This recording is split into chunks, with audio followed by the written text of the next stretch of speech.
আলাইকুম, আমি মোহাম্মদ রেজাল ব্রাদার আপনাদের সাথে আছি। সুপ্রিয় দর্শক, আজকে একটা আপনাদের প্রতিবেদন দেখাবো।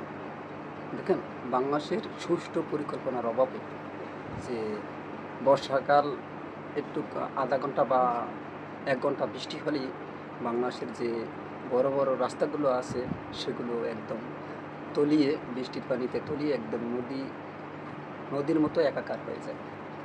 আসলে এই যে ছবি বা ভিডিওটা আপনারা দেখতেছেন, এগুলো হলো ঈদে আমরা বাড়িতে যাওয়ার সময় তুলে ছবিটি বা ভিডিওটি ধারণ করে রেখেছিলাম।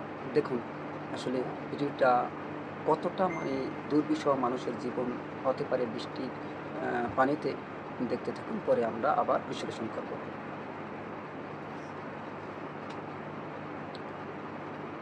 দেখেন, এটা ছিল মুক্তারপুর থেকে যেতে আমরা যখন এই এর দিকে যাচ্ছিলাম, আপনার মুন্সিগঞ্জ লঞ্চঘাট, তখন এই রাস্তায় যেতে এই সমস্যাটা হয়েছে। আসলে আর যদি আধা ঘন্টা বা ২০ মিনিট বৃষ্টি হতো, তাহলে হয়তো বা এই মুন্সিগঞ্জ লঞ্চঘাট যাওয়ার কোনো উপায় ছিল না। এটা শুধু মুন্সিগঞ্জে না, সারা বাংলাদেশেই এরকম বৃষ্টি হলেই একদম রাস্তাঘাট প্লাবিত হয়ে যায়। মনে হয় যে আমরা কোনো ছোটোখাটো নদীতে এসে পড়েছি।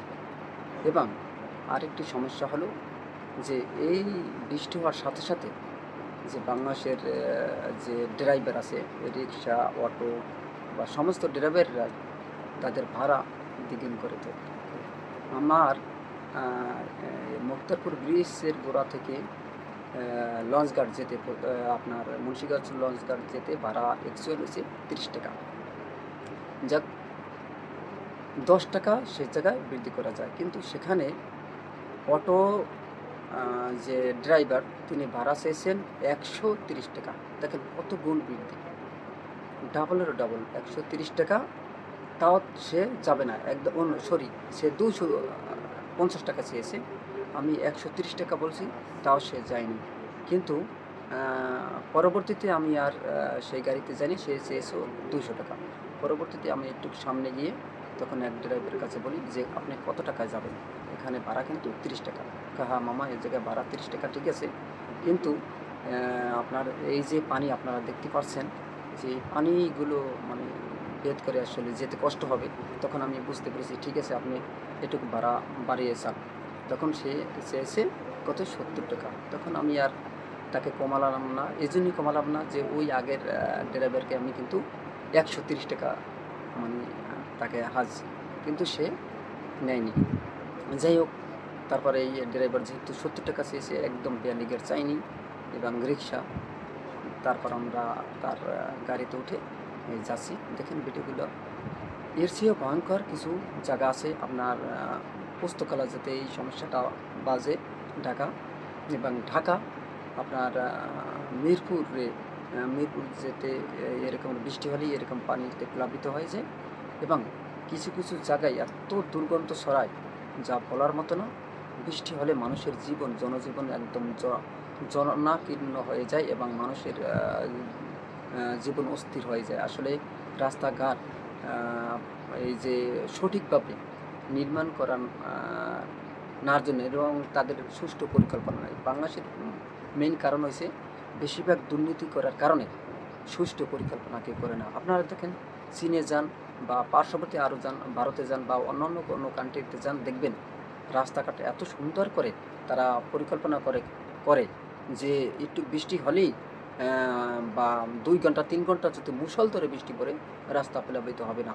এবং যদি কোনো কারণে জ্যাম পেজে প্লাবিত হয়ও, ওই দেশের নাগরিক, ওই দেশের যারা আইনশৃঙ্খলা বাহিনী আছে এবং যারা রাস্তার তত্ত্বাবধানে থাকে, তারা আস্তে একটু ছেড়ে দেয়, একদম রাস্তার সমস্ত পানি একদম চলে যায়। কিন্তু বাংলাদেশে তার উল্টো, এখানে মানুষের নৈতিকতা নেই, মানুষের যে একটা বিবেক বুদ্ধি এরকম নেই। তারা চায় কি জানেন?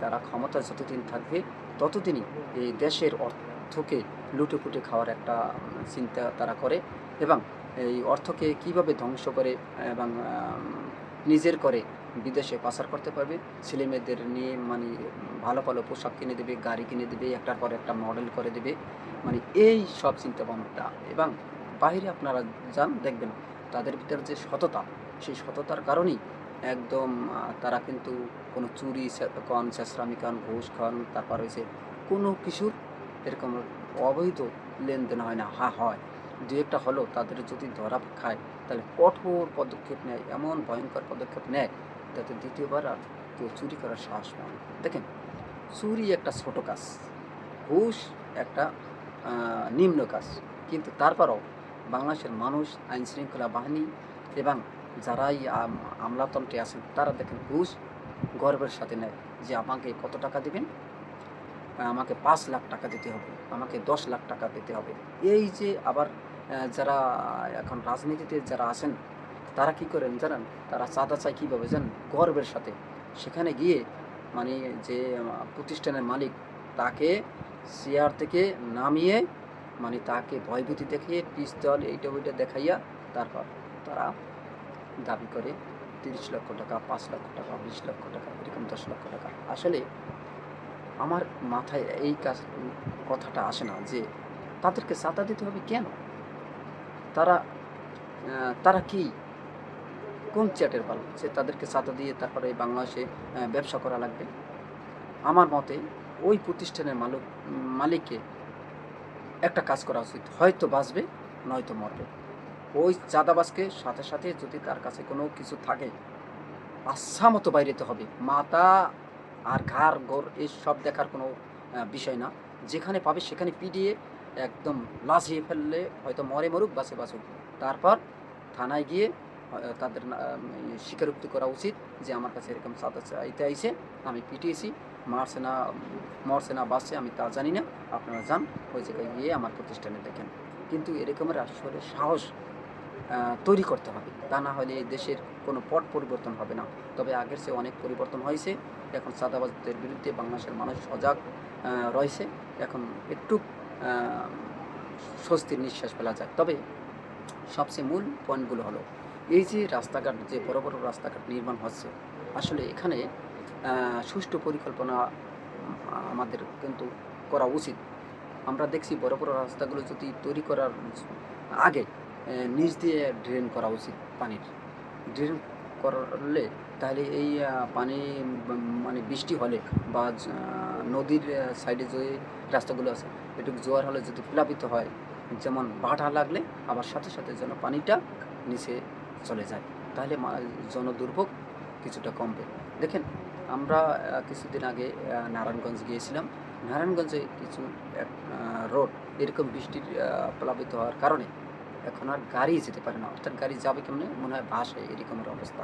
কিন্তু এরকমের অবস্থা যদি সারা বাংলাদেশেই আমরা দেখেছি, লক্ষ্য করেছি, এই যে শহরগুলো না, গ্রামেও এরকমের অনেক সমস্যা আছে, যে গ্রাম বলতে যেটা মধ্য শহর আছে উপজেলাগুলো, সেরকমের বৃষ্টি হলেই এরকম প্লাবিত হয়ে যায়।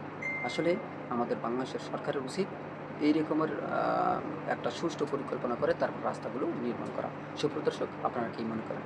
অবশ্যই আপনাদের মতামত কমেন্টে জানান। ভিডিওটি ভালো লাগলে RSG বাংলা নিউজ 24-কে সাবস্ক্রাইব করুন, লাইক ও শেয়ার দিয়ে সবাইকে দেখার সুযোগ করে দিন। আজ পর্যন্তই। আসসালামু আলাইকুম রহমতুল্লাহি।